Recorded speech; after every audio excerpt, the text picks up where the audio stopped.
आप देख रहे हो एसके न्यूज़। एसके न्यूज़ में आपका फिर से स्वागत है। आइए देखते हैं आज की क्या है ताज़ा खबर। आज बरोज इतवार सुबह 7 बजे के करीब में मुंबई आगरा हाईवे पे रिजवान पार्क तरेगांव से लगकर एक दिल दहला देने वाला हादसा पेश आया। यह हादसे के अंदर 2 लोग शदीद जख्मी हुए और इतने ज़्यादा जख्मी हैं कि उनकी हालत बहुत ज़्यादा नाजुक है। उनको सुविधा हॉस्पिटल सटाना नाके के ऊपर राहुल एम्बुलेंस वाले ने ले जाके एडमिट किया।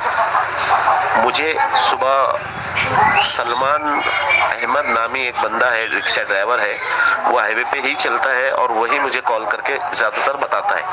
तो सलमान ने मुझे फ़ोन करके बताया कि शफीक भाई ये हादसा हुआ है। तो मैं उसको बोला कि ठीक है, आप एम्बुलेंस वाले को कॉल करो।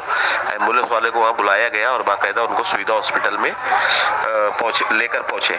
सुविधा हॉस्पिटल में भी उनका इलाज जारी है। और ये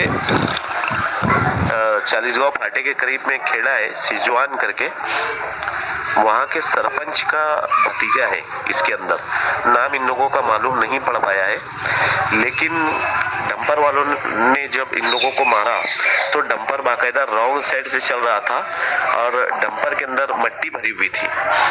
डंपर को पुलिस स्टेशन के अंदर जमा कर लिया गया है और ये दोनों को वहाँ से राहुल ने एम्बुलेंस में डालकर सुविधा हॉस्पिटल में एडमिट करवाया। कल के रोज ही हमारे शहर के आमदार साहब ने हाईवे 38 वालों को सर्वे करवाया। मालेगांव के डिपार्टमेंट के सभी लोग हाजिर थे। सभी सियासी पार्टियां इसमें लगी है। कुछ सियासी जिम्मेदारान ने रोड पर धरना आंदोलन भी किया, लेकिन क्या पता हमारे शहर की किस्मत कब जागेगी और सर्विस रोड बनेगा। बार बार ये हादसे रुकने का नाम ही नहीं ले रहे हैं। अभी तकरीबन 7 बजे हादसा पेश आया है और अभी मैं सुविधा हॉस्पिटल में जाकर उन लोगों की हो राजधानी हो राजधानी।